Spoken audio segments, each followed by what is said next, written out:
Cancel the speech, Maya. My mother snapped at me, just 3 days before my wedding. Stop seeking attention. You're already getting a husband. Do you really need to force your father to stand up and feed your ego while your sister suffers? Have you ever felt completely invisible in your own family? Like no matter how much you sacrifice to keep the peace, you'll always be second best? Tell me I'm not alone in the comments below, and please subscribe to hear how I finally broke my silence. Because to understand how the most important night of my life became a battleground of broken hearts, we have to go back to the very beginning. I stood before the floor-to-length mirror in the bridal boutique. Holding my breath as the seamstress adjusted the delicate lace train of my gown. It was everything I had ever dreamed of. Elegant, understated, and completely mine. For a fleeting second, looking at my reflection, I allowed myself to feel like the most important person in the world. But that feeling, as always, was dangerously fragile. My fiancé, David, sat on the plush velvet sofa behind me. He looked up from his phone, his eyes softening as a gentle smile spread across his face. He didn't need to say a word. His expression told me I was beautiful. Yet my eyes kept darting to the empty chairs beside him. My parents had promised to be here. My younger sister Chloe had sworn she would come to try on her bridesmaid dress. They were 45 minutes late. They probably just hit traffic, David offered gently, stepping up to place a warm hand on my bare shoulder. You know how the bridge gets this time of day. I offered a weak nod, but a familiar, heavy knot tightened in my stomach. It wasn't about the traffic.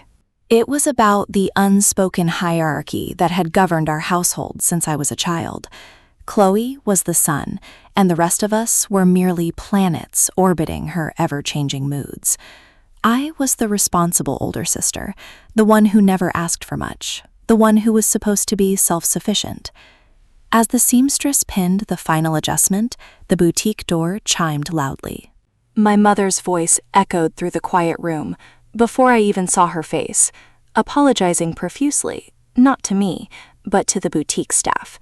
They had finally arrived.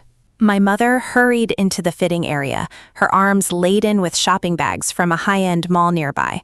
My father trailed behind her, looking exhausted but indulgent, carrying 2 iced coffees. And there was Chloe, completely absorbed in her phone, not even glancing in my direction as she collapsed onto the velvet sofa David had just vacated. I am so sorry we're late, sweetie, my mother said, finally looking at me. But her gaze didn't linger on my wedding dress. Instead, she turned immediately to my sister. Chloe's shoes were pinching her toes, and we simply had to find a replacement before the swelling got bad. You know how sensitive her feet are. I looked down at my hands, my fingers nervously twisting the lace of my skirt. It's fine, Mom. I'm just glad you made it to see the dress. It's very nice, dear, my father said, offering a distracted smile. Classic. Suits you. Before I could even murmur a thank you, Chloe groaned dramatically. Mom, this sofa is itchy, and I really don't want to wear that hideous mauve color for the bridesmaid dress. It washes me out completely. Can't I just wear the pale pink one we saw at the other store?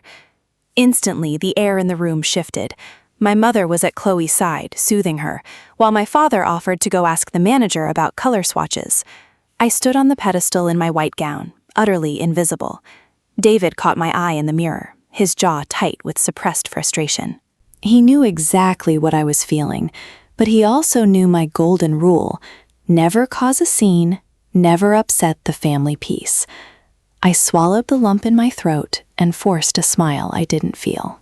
3 days before the wedding banquet, the house smelled of roasted chicken and fresh herbs, a comforting scent that sharply contrasted with the anxiety gnawing at my insides.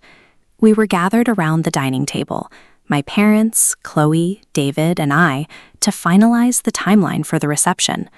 I had meticulously planned every detail, desperate for this one day to be perfect. As I handed out the printed schedules, my hands trembled slightly. I reached the section labeled Speeches and Toasts. Okay, I started, trying to keep my voice light and cheerful. So David's best man will speak first, right after the appetizer course. Then, right before the main course is served, Dad, you'll be up for the father of the bright toast. I've scheduled about 5 minutes for you. Silence descended over the table. It wasn't the thoughtful silence of someone reviewing a schedule. It was a heavy, suffocating stillness. My father stopped chewing. He looked down at his plate, then exchanged a long, meaningful glance with my mother. Chloe suddenly became very interested in swirling the ice cubes in her water glass, her lips pressed into a thin, tight line. "Dad?" I prompted, my heart beginning to hammer against my ribs. "Is 5 minutes enough? You don't have to memorize it. You can bring cue cards." My mother cleared her throat, placing her fork down with a definitive clink. "Actually, Maya, we need to discuss that. Your father and I were talking this morning, and we've made a decision about the reception." A cold dread washed over me. I looked at David, who had sat up straighter, his defensive instincts kicking in. I turned back to my parents, waiting for the words that I somehow knew were going to break my heart. My father leaned back in his chair, folding his arms across his chest. He couldn't quite meet my eyes. "Maya, I'm not delivering the wedding toast," he stated, his voice flat and uncompromising. I blinked, genuinely confused. "What? Why? Are you feeling nervous? Dad, it doesn't have to be a big production." Just a few words to welcome David's family and... "It's not about being nervous," he interrupted, his tone hardening. He gestured vaguely toward my sister. "Chloe is having a very hard time right now. She's single, she's struggling at work, and seeing you get all this grand treatment, it's taking a toll on her mental health. Delivering a big emotional speech about you, she feels it will make her unnecessarily jealous and upset." The room spun. I stared at him, waiting for the punchline, but his face was entirely serious. He was canceling his father of the bride speech, a once-in-a-lifetime moment, so my adult sister wouldn't feel envious at my wedding. "You're joking," I whispered, the air completely knocked out of my lungs. "You're taking away my wedding toast because Chloe might get jealous?" "Cancel the speech, Maya," my mother snapped, leaning forward defensively. Her eyes flashed with impatience. "Stop seeking attention and making everything a dramatic issue. Your sister's emotional well-being is important. You are already getting the expensive party, the dress, and a husband. Do you really need to force your father to stand up and feed your ego while your sister suffers?" The sheer cruelty of her words felt like a physical blow. "Stop seeking attention on my wedding day." I looked at Chloe, who was looking down with a distinct smirk playing at the corners of her mouth. She had won. Again. I didn't scream. I didn't throw my plate against the wall, even though every cell in my body screamed for justice. Years of emotional conditioning had taught me that reacting would only make me the villain. If I cried, I was manipulating them. If I yelled, I was unstable. Instead, a profound, chilling numbness spread through my veins. It was the sound of a cord finally snapping. "I see," I said. My voice sounded hollow, like it was coming from someone else. David slammed his hand on the table. "This is completely unacceptable," he growled, his face flushed with anger. "This is Maya's wedding. She is your daughter. How can you possibly—" "David, don't," I interrupted softly. I placed a trembling hand over his clenched fist. I looked at my father, whose expression was a mix of mild guilt and deep relief that I wasn't fighting back. Then I looked at my mother, whose chin was raised in righteous defiance. "It's fine," I said, looking dead into my father's eyes. "You don't have to speak at my wedding. Consider the toast canceled." "Thank you for being mature about this," my mother sighed, completely missing the devastation in my eyes. "It's just a speech. You won't even notice." I stood up from the table, carefully pushing my chair back. I felt entirely detached from my physical body. "Excuse me, I have some final arrangements to make." As I walked away, leaving my half-eaten dinner behind, I realized something fundamental had changed. I was done begging for their love. If they wanted to erase me from my own life, I would let them, but I would not be the one standing alone in the dark anymore. The drive back to David's apartment was suffocatingly quiet. Streetlights flickered across the dashboard, casting long, moving shadows that mirrored the turmoil inside my head. David kept his eyes fixed on the road, his knuckles white as he gripped the steering wheel. I knew he was waiting for me to break down, to cry or scream about the sheer injustice of what had just happened. But no tears came. "Maya," David finally spoke, his voice thick with repressed anger. "We don't have to accept this. I can call your father tomorrow. I can tell him how completely out of line they are being. It's your wedding day, for God's sake." I turned my head to look at the passing city lights.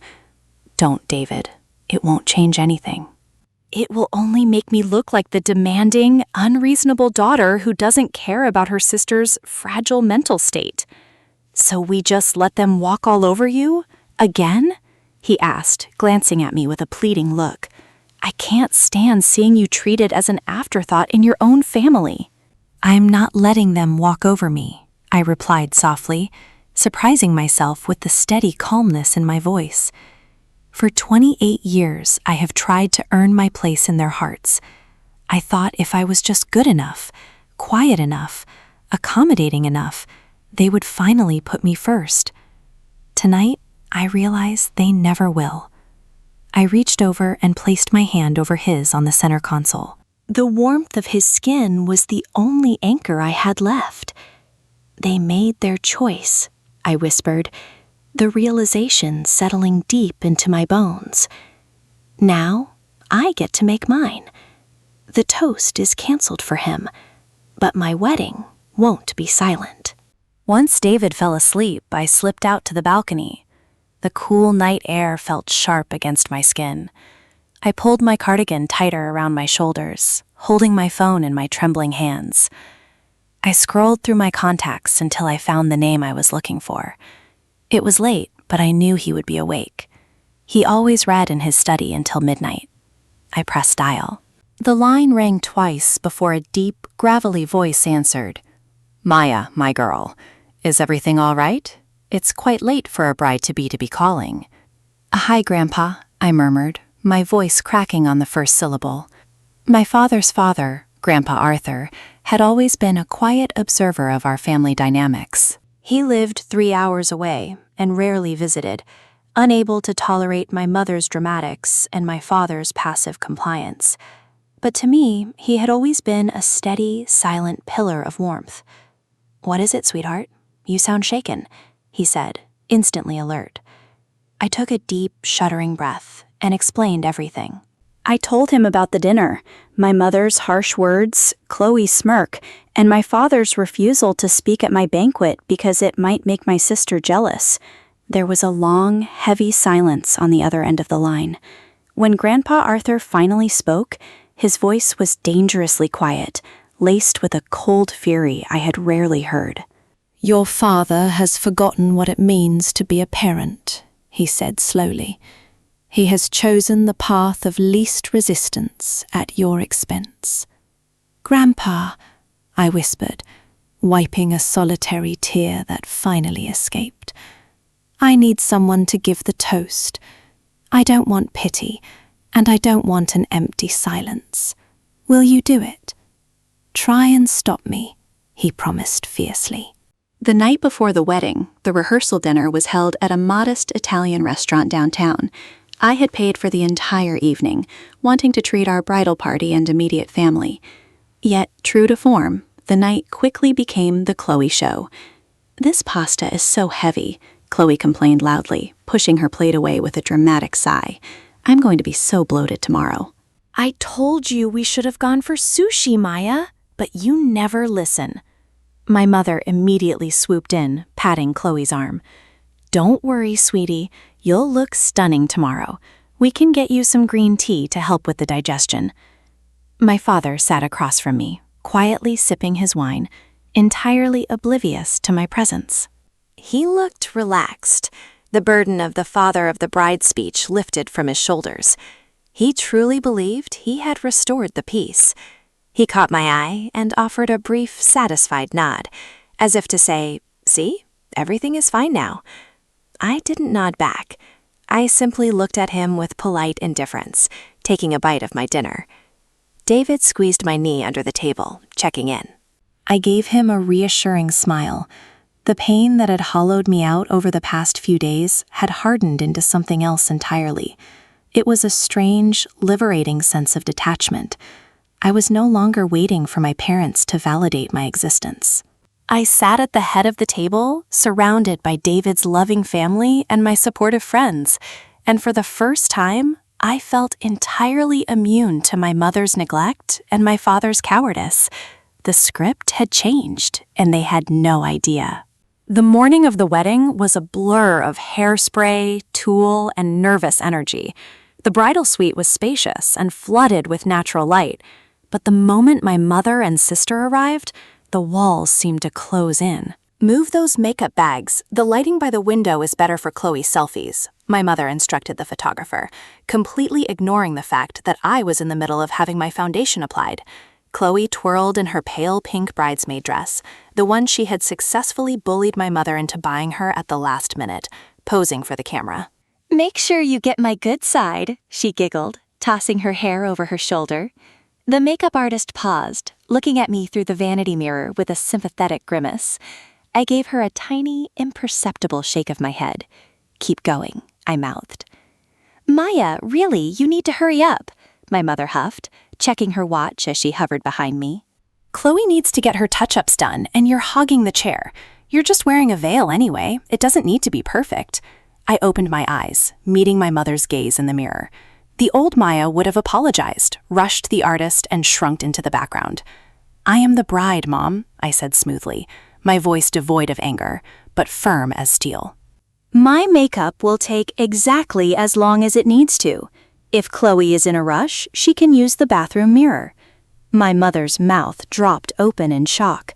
Chloe stopped mid-pose. The entire room fell dead silent. Before my mother could formulate a scolding response, I smiled politely. "Could you both wait in the lobby? I need a peaceful environment to finish getting dressed." The ballroom was breathtaking. Thousands of fairy lights draped from the ceiling, mimicking a starry night sky, while crystal centerpieces caught the candlelight on every table. The clinking of glasses and the low hum of joyful chatter filled the room. Sitting at the sweetheart table next to David, I looked out over the sea of faces, our friends, his family, my relatives. I glanced at the VIP table near the front. My parents were seated there with Chloe. My father looked jovial, laughing at a joke one of my uncles made, a glass of red wine in his hand. My mother was busy adjusting Chloe's hair, ensuring her younger daughter looked perfect for the cameras. They looked completely at ease. My father hadn't asked me how I felt. He hadn't offered a private word of congratulation. He had simply shown up, eaten the expensive food, and reveled in the lack of responsibility. The MC, a charismatic friend of David's, tapped the microphone. A soft feedback hum echoed through the speakers, instantly quieting the room. "Ladies and gentlemen," the MC announced, his voice booming warmly across the grand hall. "If I could have your attention, please, it is time for the evening's toasts." I felt David's hand slide into mine, his thumb drawing slow, calming circles on my palm. My heart hammered against my ribs, but it wasn't from anxiety, it was anticipation. As we all know, a wedding is a celebration of family, the MC continued, stepping aside to gesture toward the stage. "And tonight, we have a very special guest who has requested to speak on behalf of the bride's family. Please welcome to the stage." At the VIP table, my father confidently brought his wine glass to his lips, expecting my uncle or perhaps a cousin to step up. Maya's grandfather, Arthur. The timing was almost cinematic. Just as the MC pronounced my grandfather's name, my father was mid-swallow. He choked. A loud, wet cough erupted from the VIP table. My father hastily slammed his crystal goblet down, sending dark red wine splashing onto the pristine white tablecloth.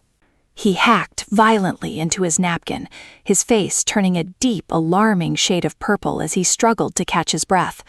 Beside him, my mother gasped, slapping his back in a frantic panic while scanning the room in utter confusion. Chloe shrank back in her seat, her eyes darting between our father and the stage. Through the murmurs of the crowd, Grandpa Arthur made his way toward the front. He walked with a slow, dignified cadence, relying slightly on his silver-handled cane. He looked incredibly handsome in his tailored charcoal suit, his silver hair neatly combed. My father wiped his mouth, his eyes wide and panicked, as he stared at his own father stepping up to the microphone. He looked at me, a silent, desperate question in his eyes. What is happening? I didn't break his gaze. I sat perfectly still, my chin held high, letting the reality of his choices wash over him in front of 200 guests. He had assumed his silence would mean my silence. He had assumed I would simply swallow the rejection and fade into the background, just as I had done for 28 years. He was wrong. Grandpa Arthur reached the stage and adjusted the microphone. The room, sensing the sheer weight of the moment, quieted to a pin-drop silence. He looked out over the crowd, but his sharp, wise eyes briefly locked onto my father before turning to me with a warm, radiant smile. "Good evening," Grandpa Arthur began, his gravelly voice echoing with steady authority. "For those who do not know me, I am Arthur, Maya's grandfather. When I heard there was an empty slot for a fatherly blessing tonight, I drove 3 hours, because there was absolutely no way I would let a woman of Maya's caliber enter her marriage without the proper honors." A soft, appreciative murmur rippled through the guests. I felt tears prick the corners of my eyes, but I blinked them back, refusing to cry just yet. In every family, there are different kinds of children, Grandpa continued, leaning gently on his cane. Some are like fireworks, bright, loud, demanding your attention. And then there are children like Maya. Maya is the foundation. She is the quiet, steady heartbeat of her household. Since she was a little girl, she never asked for the spotlight. She stepped back so others could shine. She carried her own burdens silently so she wouldn't inconvenience anyone else. I glanced at the VIP table. My mother's face had drained of color. She was staring at her plate, her hands trembling. Chloe was uncharacteristically perfectly still, her phone forgotten in her lap. "But tonight, my dear Maya, the spotlight is entirely yours," Grandpa said, his voice thickening with emotion. He raised his glass toward David and me. "You have loved others so selflessly, even when it wasn't returned in the way you deserved. David, you are a lucky man to have found a star that doesn't need to blind others to burn brightly. To Maya and David, may you build a home where love is loud, equal, and freely given." To Maya and David, the room roared in unison, lifting their glasses high. The applause was deafening.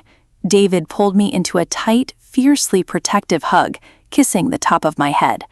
When I finally wiped the tears from my cheeks and looked back out at the room, I noticed the subtle shift in the atmosphere.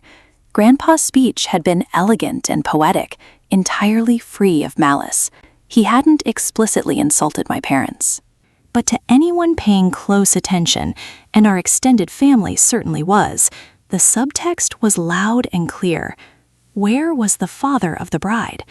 Why did the grandfather have to step in to bless the foundation of the family? A heavy, suffocating awkwardness had settled over the VIP table. Relatives at adjacent tables were casting sideways glances at my parents. My aunt, my father's sister, was glaring directly at him, shaking her head in profound disappointment. My father looked completely broken. The jovial, relaxed demeanor he had sported all evening was shattered. He stared at his spilled wine, his shoulders hunched, suddenly looking 10 years older. My mother was whispering furiously to him, her face flushed with defensive embarrassment, but he wasn't responding. He simply stared blankly ahead. For a brief second, Chloe met my eyes across the room. There was no smirk. The haughty defiance she always wore like armor had vanished. Instead, she looked profoundly uncomfortable, suddenly realizing that the very privilege she had demanded, the cancellation of my toast to protect her feelings, had publicly exposed her as the demanding child she was. The MC announced the opening of the dance floor, breaking the tension. As the band struck up a lively tune, I took a deep breath, feeling lighter than I had in years. The truth was out. David and I moved on to the dance floor for our first dance. Surrounded by the gentle glow of the fairy lights and the warmth of his arms, the rest of the room melted away.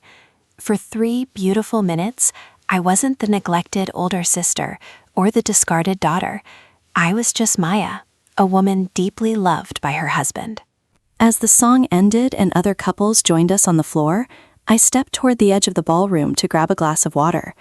Before I could reach the beverage table, a heavy hand gently touched my shoulder. I turned. It was my father. His eyes were red-rimmed, and his voice was a ragged whisper. "Maya, we need to talk." "Dad," I said softly, keeping my tone perfectly civil. Now is not the time. It's my wedding reception. Why didn't you tell me? He pleaded, stepping closer. Why didn't you tell me you were going to ask Grandpa to speak? Do you have any idea how that made me look in front of everyone? My own sister won't even look at me. I stared at him, genuinely astounded by his lack of self-awareness. Even now, his primary concern was his own image. You told me my feelings were less important than Chloe's jealousy, I replied, my voice steady and quiet so no one else would hear. You canceled your speech. You stepped down from being my father today. I simply found someone willing to step up. If the truth makes you look bad, Dad, that is your burden to carry, not mine. He opened his mouth to argue, but the cold finality in my eyes stopped him. For the first time in his life, he had no script to follow. Needing a moment to compose myself, I slipped away to the bridal suite's private restroom. I touched up my powder, leaning against the vanity to take a deep, centering breath. The door clicked open. Chloe walked in. She looked beautiful in her pale pink dress, but the usual sparkling arrogance in her eyes was missing. She awkwardly clutched a beaded evening bag, avoiding my gaze in the mirror. Did you do that to humiliate me? She asked abruptly. Her voice lacked its usual bite. It sounded small, almost fragile. I turned slowly to face her. Do what, Chloe? Have Grandpa basically call me a demanding brat in front of the entire family, she muttered, crossing her arms defensively. Mom is crying in the hallway, and Dad won't speak to anyone. You ruined the mood. I didn't write Grandpa's speech, I stated simply. And I didn't cancel Dad's speech either. You and Mom demanded that. I just accepted it. Chloe bit her lip, her eyes shining with unshed tears. I didn't think he would actually cancel it entirely. I just said I was feeling down and didn't want to hear a big speech about how perfect you are. I didn't know Dad was going to pull out completely. I looked at my younger sister, realizing the tragedy of our dynamic. She had been spoiled into believing her passing moods should dictate reality, and our parents had enabled it to the point of breaking our family apart. You got what you wanted, Chloe, I said softly, feeling a strange wave of pity for her. The problem with demanding all the attention is that eventually everyone sees exactly who you are. I walked past her, leaving her alone with her reflection. I stepped out of the restroom and let the heavy wooden door close behind me, leaving Chloe with her fractured reflections. Walking back into the ballroom, the atmosphere felt entirely different. The stifling pressure I had carried all week was gone, replaced by a buoyant, dizzying sense of freedom. David was waiting near our table, chatting with his younger brother. When he saw me, his face lit up. He held out his hand, and I took it, letting him pull me back onto the dance floor. The band was playing a slow, acoustic cover of our favorite song. "Are you okay?" he murmured against my hair, swaying us gently to the rhythm. "I saw your dad corner you earlier." "I'm perfectly fine," I answered, and for the first time in my life, it was completely true. I think the worst is over. Over David's shoulder, I watched my parents' table. My mother had returned from the hallway, her face tight and unhappy. She was packing her evening bag, snapping at my father to get his coat. They were leaving early. They didn't come over to say goodbye, and they didn't offer a final hug. They simply slipped out the side doors, taking their storm clouds with them. Grandpa Arthur, however, stayed until the very end. When it was time for our grand exit, he stood by the door, leaning on his cane. I hugged him fiercely, inhaling the familiar scent of peppermints and old books. "You did beautifully today, Maya," he whispered in my ear. "Never let anyone dim your light again." As David and I ran through a tunnel of sparklers held by our cheering friends, I didn't look back at the empty chairs my parents left behind. I was finally moving forward. Sunlight poured through the sheer curtains of David's apartment, our apartment now. I woke up to the smell of freshly brewed coffee and the quiet hum of the city outside. Lying in bed, I stared at the gold band on my left hand, letting the reality of the previous night wash over me. I was a married woman. I had a new family now, one that I had chosen. I reached for my phone on the nightstand. The screen lit up with a barrage of notifications. There were beautiful photos from friends, sweet messages from David's relatives, and then at the very bottom, 3 missed calls and a long text message from my mother. My chest tightened out of habit, but I took a deep breath and opened the text. "Maya, I hope you are happy. You completely humiliated your father and me in front of the entire family. Chloe cried the whole way home. Your grandfather had no right to say those things, and you had no right to plan that behind our backs. We are incredibly hurt. Don't expect us for Sunday brunch." It was a masterclass in guilt tripping. She had entirely bypassed their actions, canceling the speech, prioritizing Chloe's ego, and positioned themselves as the ultimate victims of my wedding. David walked into the bedroom, carrying 2 mugs of coffee. He saw the look on my face and sighed softly, sitting on the edge of the bed. "Your mom?" I nodded, turning the phone screen off and placing it face down on the nightstand. "She says they're skipping Sunday brunch because I hurt them." "What are you going to do?" he asked gently, handing me a warm mug. I took a sip, letting the bitter warmth ground me. "I'm going to enjoy my coffee." For the next 2 weeks, an unprecedented silence settled over my relationship with my parents. I didn't reply to my mother's angry text, nor did I call to apologize. In the past, a silent treatment from them would have sent me into a spiral of anxiety. I would have bought flowers, baked a cake, and groveled until I was forgiven for whatever imaginary slight I had committed. But this time, I held my ground. I focused on building my life with David. We unpacked the last of the wedding gifts, framed our favorite photos, and started talking about the future. Chloe's social media was a passive-aggressive minefield. She posted quotes about toxic family members and protecting your peace, clearly aimed at me. I simply muted her stories. I felt a profound sense of peace in the quiet. One Tuesday evening, the doorbell rang. David was working a late shift at the hospital, so I was alone in the apartment, curled up on the sofa with a book. I wasn't expecting any packages. I checked the peephole and froze. Standing in the hallway, looking profoundly uncomfortable, was my father. He was alone. He wore a faded jacket, and his shoulders were slumped, lacking the proud, defensive posture he usually maintained.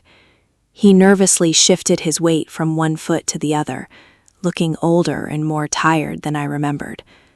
My heart did a complicated flutter. A part of me wanted to pretend I wasn't home, to protect the safe bubble I had built over the last 14 days.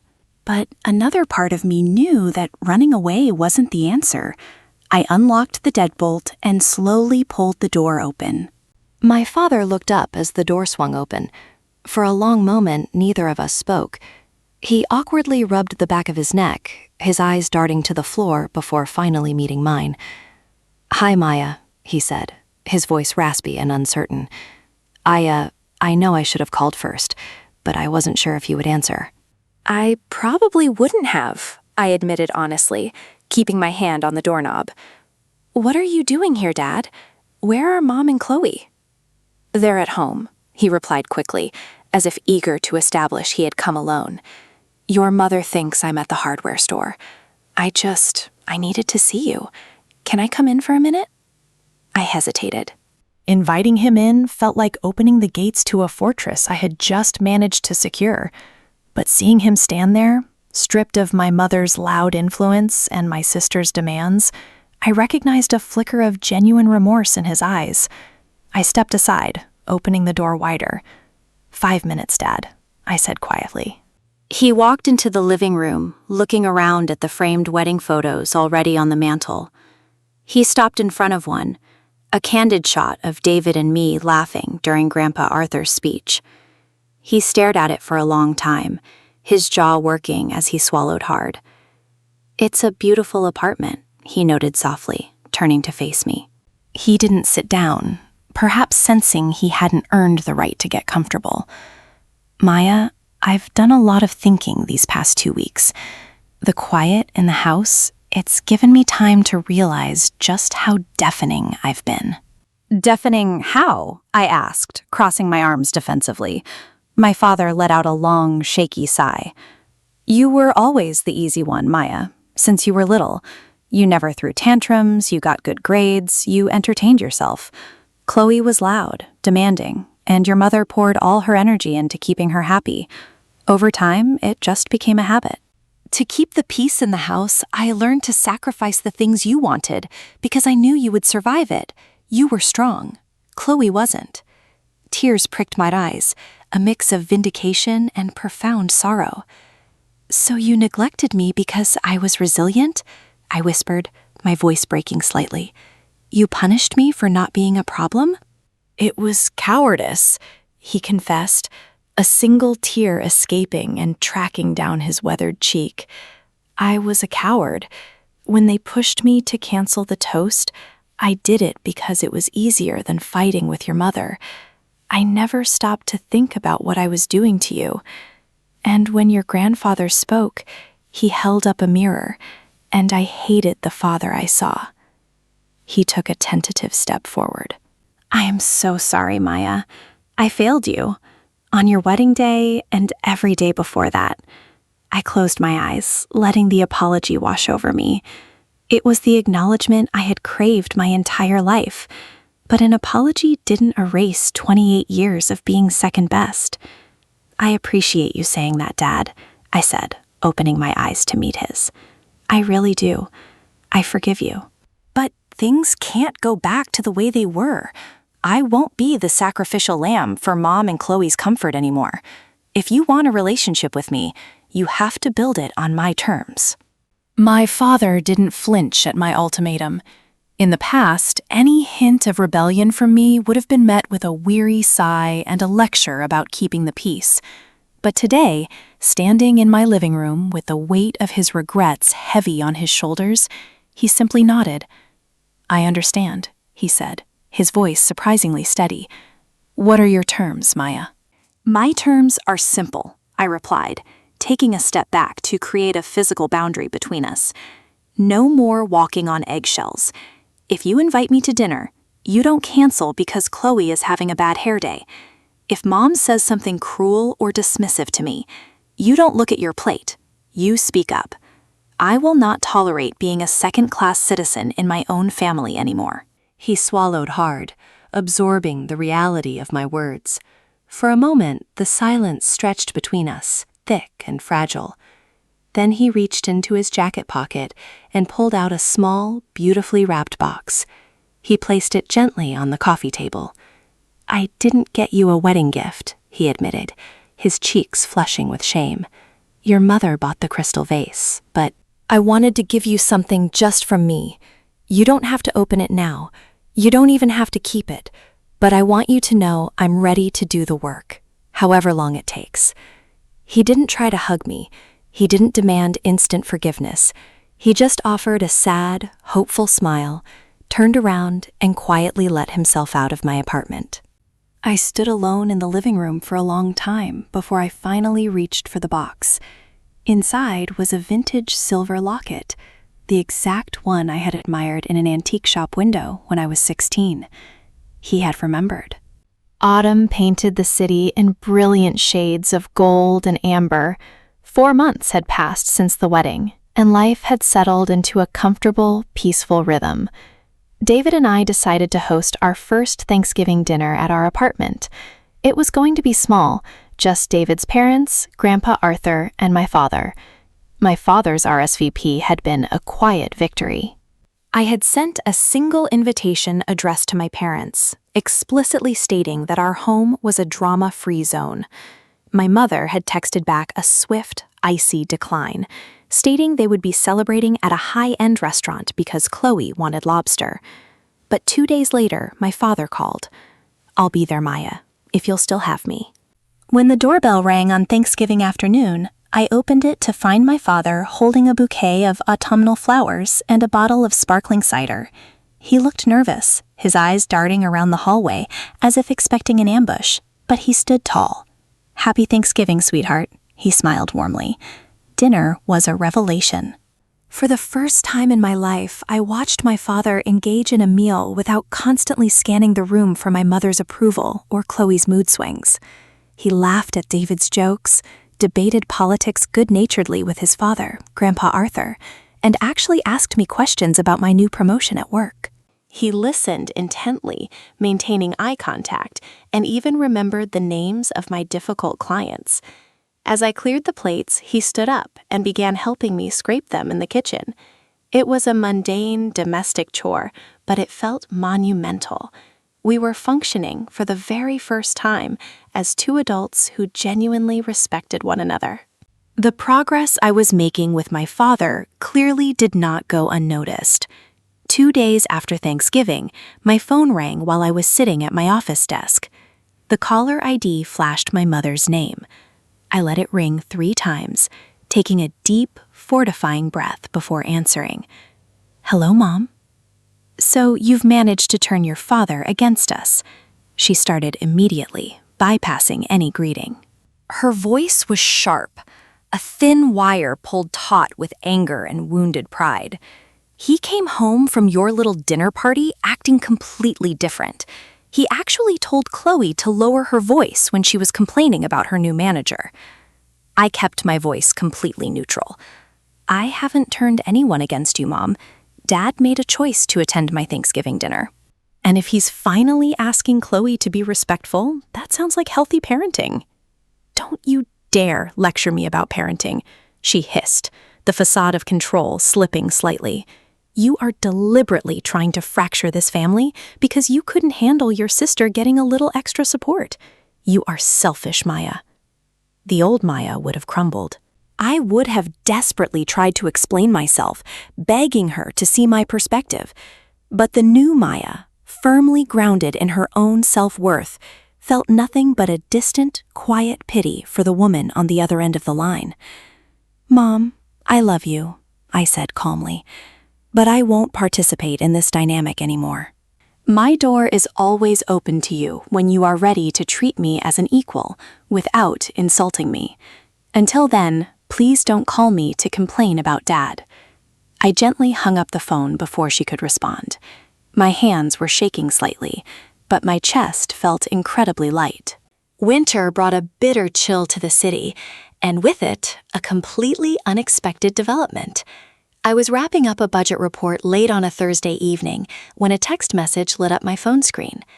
"Chloe, are you awake? I need to talk to someone, please." I stared at the screen, blinking in surprise. Chloe never asked for permission, and she certainly never used the word please. Curiosity and a deeply ingrained sisterly instinct warred within me. Against my better judgment, I typed back, "I'm awake. What's wrong?" My phone rang instantly. When I answered, the sound of muffled, ragged sobbing filled my ear. This wasn't her usual theatrical crying, the kind she used to get out of doing chores or to secure a new designer bag. This sounded raw and genuinely terrified. "Chloe, what happened?" I asked, my voice instinctively softening. "I lost my job," she choked out, her breathing uneven. "They fired me today. They said I was unprofessional and couldn't take feedback. And my boyfriend broke up with me. He said I was too exhausting." "Have you talked to Mom?" I asked gently. "Yes," she sobbed harder. "She just told me that they were all jealous of me and that I should sue the company. She offered to take me shopping. Maya, I don't want to go shopping. I want to know what's wrong with me. Why does everyone leave me? Why am I failing?" It was the most self-aware thing I had ever heard my sister say. The real world had finally pierced the protective bubble our mother had built around her, and Chloe was realizing that her tantrums held no currency outside our childhood home. "Meet me at the diner near your apartment in 20 minutes, I instructed gently. The diner was mostly empty, smelling strongly of black coffee and frying grease. I slid into a vinyl booth across from Chloe. She looked entirely undone. Her usually flawless makeup was smeared, and she was wearing a bulky, oversized college sweatshirt. Stripped of her arrogant veneer, she just looked like a very young, very lost girl. I ordered us 2 mugs of hot tea and a plate of fries. For a long time, we just sat in silence. "I don't know how to fix this," she finally whispered, tracing the rim of her mug. "Mom keeps telling me I did nothing wrong, but my boss handed me a 3-page list of warnings I ignored, and my ex-boyfriend said I never once asked him how his day was." She looked up at me, her eyes brimming with fresh tears. "Maya, am I a monster?" "You're not a monster, Chloe," I said carefully, choosing my words. "But you've never had to be accountable for your actions. Mom and Dad protected you from every consequence. They made you believe that your feelings were the only ones that mattered." "Including yours," she noted, her voice barely a whisper. "At the wedding, I was horrible." "Yes," I agreed, refusing to sugarcoat it to protect her feelings. "You were. But the fact that you recognize it now means you can change."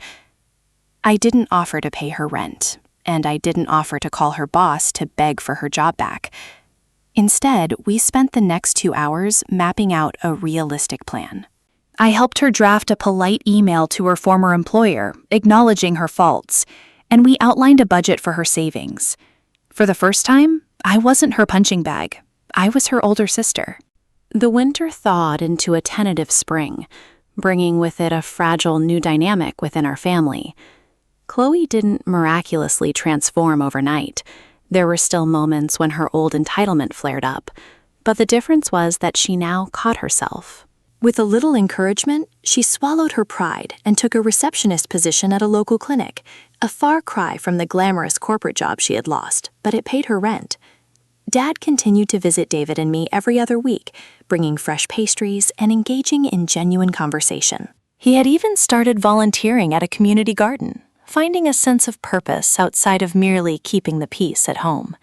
But the glaring absence in our newly forming puzzle was my mother. According to Dad, their house was painfully quiet. Mom spent her days stubbornly maintaining her narrative of victimhood, refusing to understand why her husband and younger daughter were suddenly establishing boundaries. She tried to lure Chloe back with promises of a fully paid tropical vacation, but Chloe gently declined, citing her new work schedule. Mom was effectively marooned on an island of her own making, waiting for a rescue ship that we had all mutually agreed not to send. I felt a twinge of sadness for her, knowing how lonely that stubborn pride must feel in the quiet hours of the night. But I refused to compromise my own hard-won peace to bridge the gap. I had finally learned a painful but necessary truth. I couldn't heal her by continually breaking myself. The silence stretched on, but for the first time in my life, my home was filled with peace. In late April, Grandpa Arthur celebrated his 80th birthday.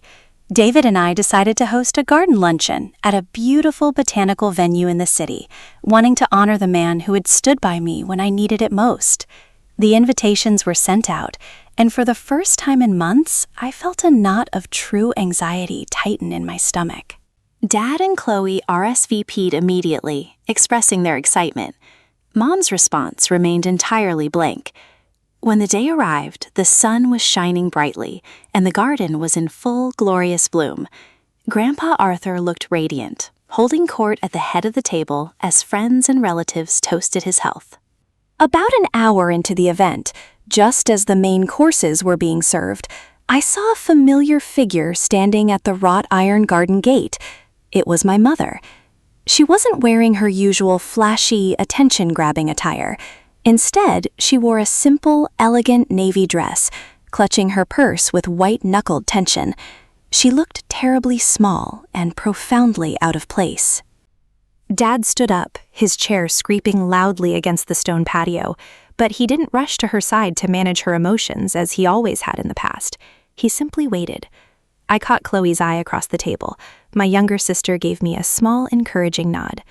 Taking a deep breath, I stood up and walked down the cobblestone path to greet her. My heart pounded with the old, familiar dread, anticipating a public scene, but my feet remained steady. I was no longer the frightened girl trying desperately to earn her love. I was a grown woman, walking to welcome a guest. "You came," I said simply, stopping a few feet away from her at the garden entrance.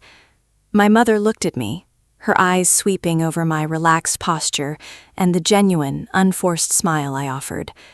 For a fleeting second, the old defensive fire sparked in her eyes, but it was quickly extinguished, replaced by a profound, weary sadness.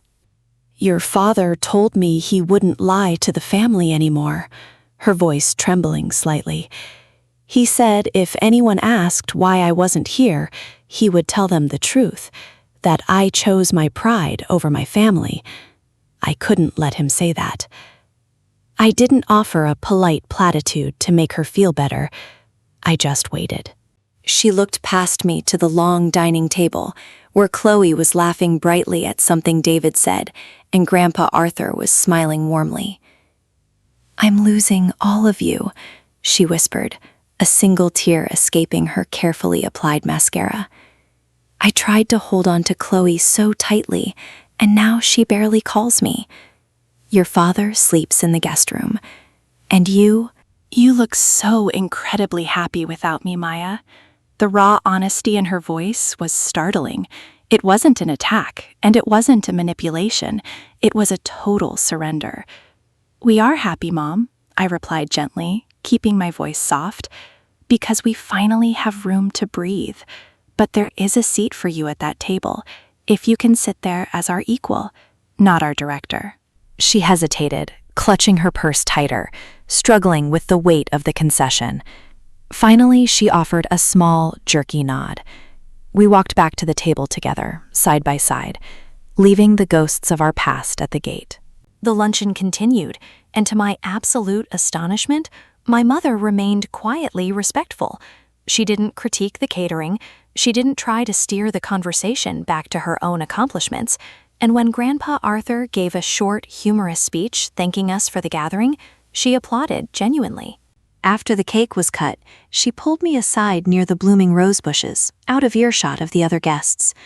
"I want to apologize, Maya," she said, the words sounding foreign and clumsy on her tongue. "For the wedding. For everything before the wedding."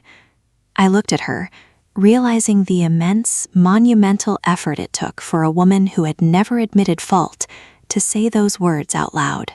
"Thank you, Mom. I appreciate that more than you know." "I don't know how to do this," she admitted, her voice breaking slightly. "I don't know how to just be a mother without managing everything and everyone. I'm terrified you'll all realize you don't need me at all." "We don't need you to manage us, Mom," I said softly, reaching out to gently squeeze her trembling hand. "We just need you to love us, equally, and we need you to respect the lives we are building. I laid out the exact same boundaries I had established with Dad. No manipulations, no catering to tantrums, no erasing my needs to inflate someone else's ego. She listened in absolute silence, nodding slowly. It wasn't a magical overnight transformation. I knew there would be slip-ups, arguments, and very hard days ahead, but as she squeezed my hand back, I felt a genuine spark of hope for the very first time. Exactly 1 year after the wedding banquet that changed everything, David and I hosted an anniversary dinner at our apartment. It was a stark contrast to the sprawling, tension-filled ballroom of the previous year. This time, there were only 6 of us: David and I, Chloe, Dad, Mom, and Grandpa Arthur. The apartment smelled of roasted garlic, fresh bread, and the soft scent of eucalyptus from the centerpiece. Chloe, now thriving in her quiet independence, was animatedly telling us about a project she had successfully organized without needing to tear anyone else down to make herself look good. Mom listened, offering genuine praise, and didn't interrupt once to center herself. As I poured the wine, Dad picked up his fork and gently tapped his crystal glass. The clear, ringing sound brought a comfortable hush over the dining table. He stood up, looking around the room, his eyes lingering on each of us with deep, unburdened affection. 1 year ago, Dad began, his voice thick with emotion, but remarkably steady with conviction.